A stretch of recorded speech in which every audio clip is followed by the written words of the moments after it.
Tras la reunión entre Gustavo Petro y el presidente Donald Trump en la Casa Blanca, el mandatario colombiano anunció que solicitó a Trump mediar en la reciente crisis comercial con el Ecuador.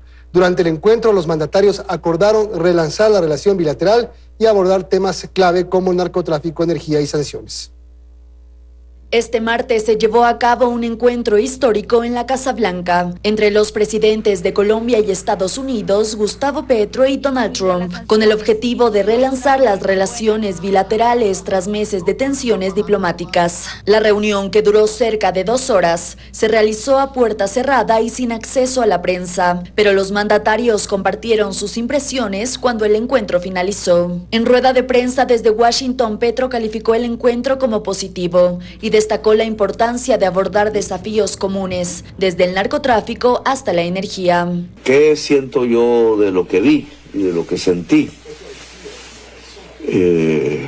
Confusión alrededor de la realidad que acontece, por ejemplo, en problemas como el narcotráfico, como la energía. Líneas diferentes, indudablemente, de ver el problema. Algunas agresivas, otras más posiblemente construibles. Además, en una entrevista para Caracol Radio, reveló que pidió a Trump mediar en la reciente crisis comercial con Ecuador, luego de que ambos países se impusieran aranceles recíprocos del 30%. Sí, entonces le pedí al presidente Trump que me ayudara en ese aspecto, que ya que habíamos sido amigos, con Noboa volviéramos a ser amigos. O sea que... Y él dijo, bueno, voy a llamarlo. Dejó ahí un poco sus... Bueno, pero... Voy a llamarlo para tratar de que se reconstituya. O sea, podemos decir... Una triple alianza contra el narcotráfico. El presidente Trump va a ser mediador en el arreglo entre Colombia y Ecuador, más o menos. Así es. Según Petro, Trump aceptó intervenir y contactar al presidente ecuatoriano Daniel Noboa para desescalar la guerra comercial, un gesto que podría marcar un cambio en la relación estratégica entre los 3 países. No éramos precisamente los mejores amigos, pero no me sentí ofendido porque nunca lo había conocido. No lo conocí en absoluto y nos llevamos muy bien y estamos trabajando en eso. También estamos trabajando en otros asuntos, incluidas las sanciones, y tuvimos una reunión muy buena. Me pareció una persona estupenda, fue muy amable, nos entendimos de maravilla.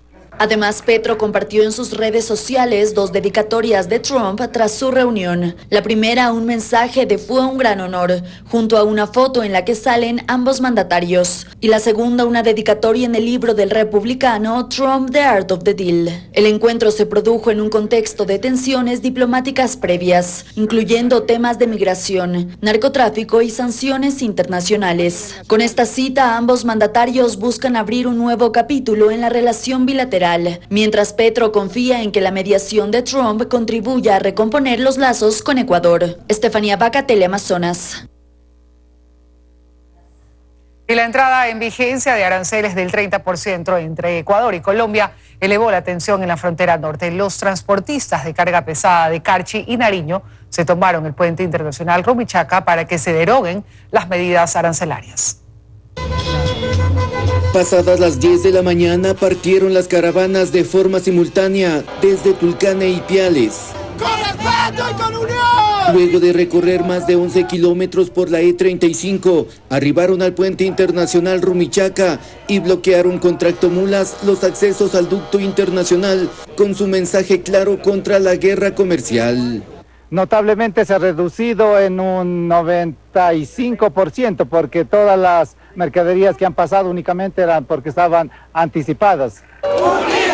A la denominada Marcha por la Dignidad Fronteriza se sumó el sector productivo para rechazar el impacto directo en los costos logísticos y el comercio binacional que asume la tasa del 30% impuesta por Ecuador, mas no por Colombia, pues aún no se aplica. La situación del arancel que han hablado no está en vigencia, entonces las mercaderías ecuatorianas que pasan a Colombia todavía no tienen ningún efecto. Con un abrazo se reunieron los diferentes sectores vinculados a la cadena logística comercial para presionar un diálogo entre Daniel Noboa y Gustavo Petro y pongan fin a la guerra comercial. que va no solamente a afectar a esta frontera, no solamente a afectar a la cadena logística, sino al pueblo y al interior del país. Que se pueda mantener ese negocio comercial, esa hermandad, esa buena relación entre los dos países. A decir del sector empresarial, el impacto de los gravámenes afectará severamente el intercambio bilateral, debido a que las exportaciones podrían reducirse en un 80% a raíz de la nueva política comercial. Somos 300 empleos directos, 600 indirectos, más de 3,000 familias que dependen del comercio exterior. La protesta culminó pasada la 1 de la tarde, pero anunciaron medidas más radicales en caso de no tener respuesta favorable a sus pedidos. En Rumichaca, Jairo Jacome Ortega, Teleamazonas.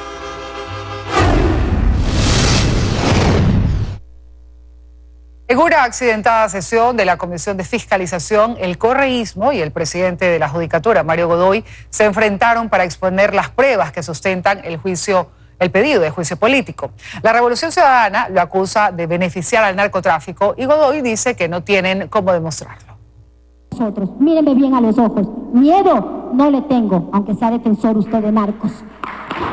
Este fue quizás el momento más álgido registrado en el primer día de exposición de las pruebas dentro del tratamiento de la solicitud de juicio político en contra del presidente del Consejo de la Judicatura, Mario Godoy, en la Asamblea. Señora Viviana Veloz, no por tener una calidad de asambleísta puede decir lo que quiera, ella tiene que demostrar jurídicamente que eso pasó. Esto ya no es un tema político, ella tiene que demostrar. La legisladora Viviana Veloz es una de los 5 proponentes del enjuiciamiento. Su exposición de la prueba documental arrancó con este señalamiento. Durante años, los narcos, y escuchen bien, usaron intermediarios, abogados y operadores, pero hoy dieron un salto más grande, peligroso y obsceno. Ya no influyen desde afuera. Ahora se sentaron a dirigir el Consejo de la Judicatura y ese asiento tiene un nombre y un rostro: Mario Godoy. No hay ni una sola prueba que llegue a eso. Lo que han hecho hoy es demostrar conjeturas amparándose en ¿qué? En hechos noticiosos. No tienen pruebas documentales sólidas. En esta jornada solo la Revolución Ciudadana pudo exponer sus pruebas. La más relevante, un audio en el que, según Franklin Samaniego, probaría que la supuesta sentencia redactada, de la que habló en su momento la jueza Nubia Vera, para perjudicar a la ex vicepresidenta Verónica Abad, sí existió, cuya presión se habría ejercido desde la Judicatura. Que este exfuncionario sería el autor de la sentencia que el presidente del Consejo de la Judicatura entregó en un pendrive a la jueza Nubia Vera. Existe un riesgo el día de hoy de que ese audio posiblemente no tenga un consentimiento de la persona que existe ahí, una voz femenina, y sobre la base de eso, si es que hay una investigación en curso, eso deberá respetarse. En la sesión, el titular de la Judicatura pidió que se le permita actuar mediante su abogado Stalin Raza y que la sesión se suspenda, pues no contaba con toda la prueba documental anunciada para poder defenderse, hecho que encendió los ánimos. Sin embargo, el presidente de la comisión dio paso a los 2 pedidos y se suspendió la sesión. En Quito, Karen Aro, Teleamazonas. El concurso para elegir al nuevo fiscal general sigue adelante pese a los cuestionamientos. La Comisión Ciudadana de Selección genera dudas sobre la legitimidad del proceso. El concurso quizá más importante de todos los pendientes está en manos de una comisión ciudadana de selección que se ha llenado de cuestionamientos desde su origen. Perfiles con bajas calificaciones, poca o nula experiencia en la rama del derecho y cercanía directa con la política. Son parte de las observaciones que se hacen desde las organizaciones que siguen de cerca el proceso. Son personas que o no tienen la preparación suficiente y tuvieron las peores calificaciones, o tienen investigaciones penales en curso, pero es que al menos 13 de los que ahora son comisionados no cumplían los requisitos y ni siquiera debían haber sido admitidos. Y en lo más reciente, la designación del secretario general de la Comisión Ciudadana no es parte de los comisionados, pero sí se suma al equipo en medio de cuestionamientos. David Soria Tamayo tendrá sobre sus hombros la evaluación de méritos, oposición e impugnaciones de los postulantes. Según el reglamento, es además el responsable y custodio de los documentos que se remitan y generen en la comisión durante todo el concurso hasta la designación de la máxima autoridad de la Fiscalía. No obstante, según registros del sistema judicial, Soria tiene 2 denuncias por falsificación de documentos y fraude procesal, justamente en el contexto de un concurso anterior, el de defensor público. Pero la designación de Soria trae algunas coincidencias, pues los astros se alinearon a su favor justo antes de ser el flamante secretario de la Comisión Ciudadana. La Fiscalía solicitó el archivo de las investigaciones en el momento en el que Andrés Fantoni lo propuso como secretario, que visto en este contexto genera dudas. Podemos preguntarnos entonces, si este señor está siendo investigado por exactamente lo mismo, ¿cómo es que ahora vuelve a cumplir un rol similar? Especialmente un rol importante el secretario, quien debe transmitir adecuadamente y además dar fe pública y toda la información que genera la comisión. Lo cierto es que ni el Consejo de Participación Ciudadana y Control Social, ni los ahora comisionados ciudadanos de selección muestran preocupación alguna frente a las irregularidades denunciadas antes y los cuestionamientos de hoy, que ponen en duda nada menos que el concurso para fiscal general del Estado. Fausto Yepes, Teleamazonas. Y 146 concesiones mineras funcionaban en la provincia de Napo, sin embargo, la mayoría de ellas era alquilada a terceros. Esa actividad genera hasta 18 millones de dólares diarios y al mismo tiempo una estela de contaminación y criminalidad. Son entre 20 y 30 afluentes de la provincia de Napo los que están severamente contaminados por causa de la minería aluvial. Ante las constantes advertencias y con un estudio técnico realizado por la Agencia de Regulación y Control del Agua en los ríos Napo, Amarillo y Calera, el gobierno reconoció que se encontraron concentraciones de cianuro, arsénico, cobre, plomo, cadmio y mercurio, que superan los límites máximos permisibles. De allí la decisión de suspender toda actividad minera en las concesiones aledañas al río Napo y las operaciones de las plantas de procesamiento en El Oro y Loja. La decisión llega tarde, pero al final era necesaria. Que al final vemos que el Estado no ha tenido la capacidad de controlar lo que ellos entregaron. Justamente el Estado entregó en la provincia de Napo 146 concesiones a la pequeña minería. Sin embargo, estas a lo largo del tiempo han sido alquiladas a terceros. Estas concesiones que han sido legalmente entregadas se han convertido en el escudo perfecto de una actividad ilícita vinculada ya a grupos armados o GDOs. Para eso hay un marco normativo que tiene que ser implementado, ajustado y con el que se puede castigar a este tipo de actividades. En la provincia operan alrededor de 300 máquinas excavadoras, obteniendo gran cantidad de material aurífero que produce millones de dólares a diario que no se reportan al Estado. Con las cuantías más bajas se está produciendo una cantidad de 8 millones de dólares cada 24 horas y entre 16 y 18 millones de dólares cada 24 horas con la cuantía más alta. ¿A qué me refiero con el tema de las cuantías? Esto depende mucho del tamaño de los ríos. En los ríos pequeños, obviamente, la cantidad de oro va entre los 450 a 650 gramos, y mientras que en los ríos grandes va desde 800 a 1200 gramos al día por máquina. El temor es que al ser esta zona controlada ya por grupos irregulares, las medidas del Estado finalmente pasen desapercibidas. Belén Merizalde, Teleamazonas. El Ministerio de Ambiente y Energía suspendió las operaciones de las plantas de beneficio en Portobelo, provincia del Oro. Según investigaciones periodísticas, algunos de esos espacios fueron cooptados por organizaciones delictivas. En Portobelo, provincia del Oro, operan no menos de 80 plantas de beneficio. A ella acuden pequeños mineros con el fin de procesar, por ejemplo, material aurífero. Y después de un proceso físico y químico, separar lo valioso de entre la roca, obteniendo un concentrado final listo para su comercialización o fundición. Es decir, las plantas de beneficio ganan por procesar el mineral de otros, no viven de extraer sino de transformar. Lo que ahí llega, ha dicho la ministra de Ambiente y Energía, proviene de, entre otros lugares, la provincia de Napo, donde se han suspendido las actividades mineras y en consecuencia también las operaciones de estas plantas de beneficio en Portobelo. No obstante, no es un secreto para nadie el interés del crimen organizado en esta actividad. Y en torno a las actividades de las plantas de beneficio se han generado varias alertas.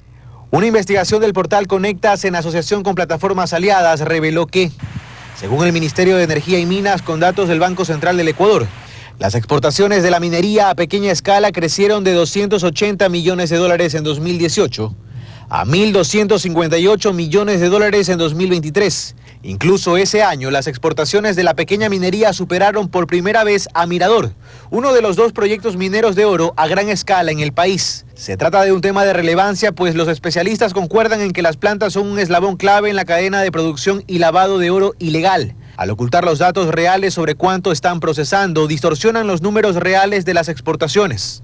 La suspensión de estas plantas, ha dicho el Ministerio de Ambiente y Energía, se mantendrá de manera indefinida.